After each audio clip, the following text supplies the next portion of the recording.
often asked, well, okay, who will disclose? There really are a limited number of possibilities here, because if the announcement does not come from a sufficiently substantial venue, it could fall flat in its face. All risk, no reward. Here are the basic list of possibilities. In a mature world that had its act together, it would be the UN. But the UN is still not recovered from its Cold War role. The Security Council still has it by the throat. It has been co-opted, it's underfunded, it's been ridiculed, marginalized, it's got a lot of corruption now. And so now when we really could use it, because it's the logical entity to do this, it's not going to happen. The UN's not going to be able to do it. The most likely would be a country, a nation, a major nation. The short list of those nations, in my view, is starting in the least likely, which would be Brazil, then France, then the United Kingdom, then Russia, then People's Republic of China, and then the United States. These are one of the 6 countries that could end up making the initial move. Because that's what it's down to. The vast majority of people know there's something going on. Over half the public thinks it's extraterrestrial. And it really comes down to who is going to go first. Right? Okay. Now, there are a couple other possibilities. One would be a major religion. The Catholic Church is probably the most structured religion in the world, and so they could do it. If the Pope were to announce the presence of extraterrestrials, it would probably stick. But that's not going to happen. There are very significant problems and risk of a faith to come to the world and say there's extraterrestrials here. It could create a lot of problems for that faith that they really don't need. So I don't think it will be that. And then another possibility is definitely the European Union. The European Union offers some interesting positives. First of all, it is a substantial structure. It represents 27 countries, about 400 million people, which is a little larger than the United States. But still, 27 countries of the 200, that's over 10% of the countries in the world. But it is a collection of countries, and so that have a range of politics, right? There's a various range of politics and cultures within the EU, and so if it were to disclose, it's somewhat representative, and it takes the onus off a particular nation to have to quote answer all the world's questions and take all of the world's scrutiny, which is exactly what the U.S. is going to have to deal with, and it's not going to be easy. Plus, it would be a significant legacy for the EU to do this, so that it would raise its global prestige dramatically and help empower it for those that would like to see that. There are some that would like to see the EU disbanded. But if one cares about the EU, and if one is in fact part of the EU governance, I think they ought to seriously consider the possibility of the EU making this maneuver. And I would certainly be more than happy to discuss that with any representative of the European Union. It's worth noting that within the European Union, France issued a report in 2000, actually early 2000, that pretty much stated clearly that the extraterrestrial explanation was in fact the only way to account for the UFO phenomena. This was by a pretty heavy-duty group made up of former defense personnel as well as admirals and generals. Right? Then 4 years later, France started releasing thousands of its UFO case files. Then the UK started doing that, and they've made 6 releases of those. Tens of thousands of cases, many tens of thousands of pages. Denmark has released its files. Sweden has released 60,000 files. Belgium has had quite a history with respect to certain sightings, and members of the Belgian military recently appeared in the National Press Club in Washington, D.C. to address this issue.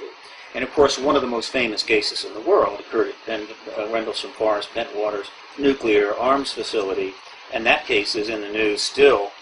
And so there is plenty of history and actions on the part of EU nations related to this. And so it's not an illogical step for the European Union to say, let's step forward and do this on behalf of our 27 nations and get this going. But the most likely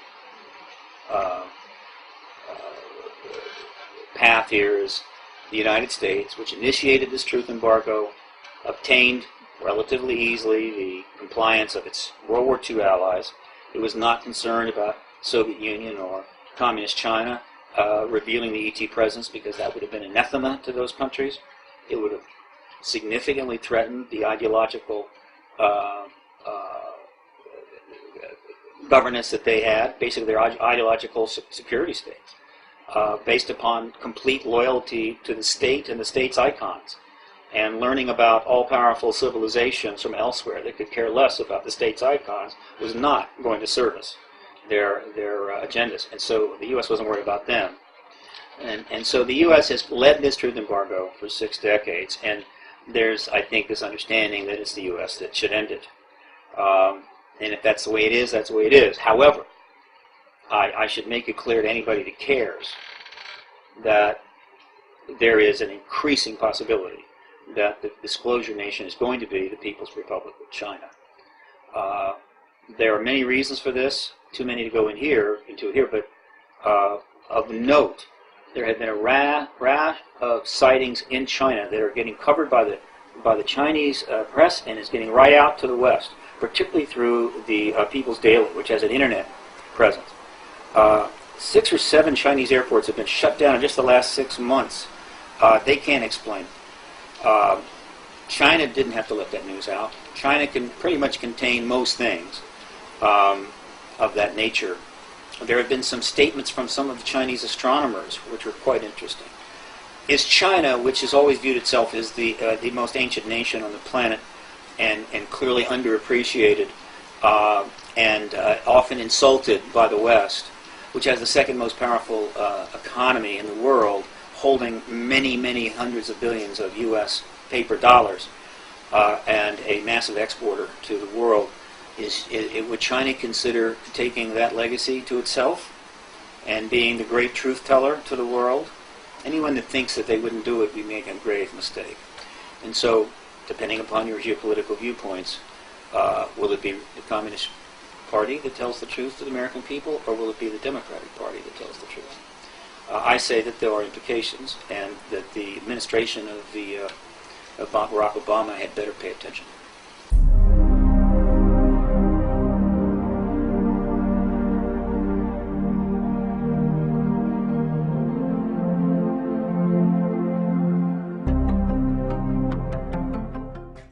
Well, certainly. I mean, there should be lobbying efforts going on in every major nation in the world. There should be citizens' initiatives in every nation in the world.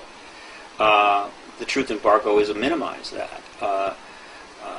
I'm still the only registered lobbyist in the United States, and I guess in the world, since I'm not sure there are lobbyists in other nations. But the truth embargo has maintained and ghettoized this issue sufficiently that institutions in general are not willing to engage it properly. So what we have is a cyberspace movement. In other words, most of what we're able to do now is made possible by the Internet. And the Internet is, in fact, the future of all political activism. In fact, it's the future of all politics. And we're just a little ahead of the curve. Recently, a resolution was introduced to the European Union by, I think, a member of the European Parliament, which was fine. It generated some good news. But I think a more appropriate way would be to have the head of the European Union or one of their key committees to agree to take some testimony from some key people. It would be not too difficult to put together 10, 15 pretty significant witnesses to come in and testify. They understand this stuff has been proven long ago. But nevertheless, to get a taste of what's going on, so that they might consider engaging this issue. Whatever it takes, frankly, I don't care. Whatever it takes for the EU to take serious posture on this, I can assure you there are people prepared to step forward and help that happen. Right? And I can tell you something else. Aside from what any foreign minister might say about this issue, and they are, after all, diplomats, I can say with complete confidence that there are members of the military and intelligence institutions of every single major European country that are fully aware of the extraterrestrial presence and have been for decades. All right, this is nothing new. They know about it, and the question is, are they going to act internally to get something done about it? So it's not like we're educating, important key people in these governments to what's going on. Many of them already know. So it's a bit of a chess game going on here. It is very complicated, and yet in some ways it's very simple. It's increasingly very much like the Hans Christian Andersen fable, The Emperor's New Clothes. It's obtaining that kind of silliness, where we're all standing around, and it's a question of who's the first person to happen to mention that the emperor is stark naked, and that's, of course, the extraterrestrial presence. Somebody eventually is going to raise their hand and say, look, enough is enough. The ETs are here, fine, let's deal with it.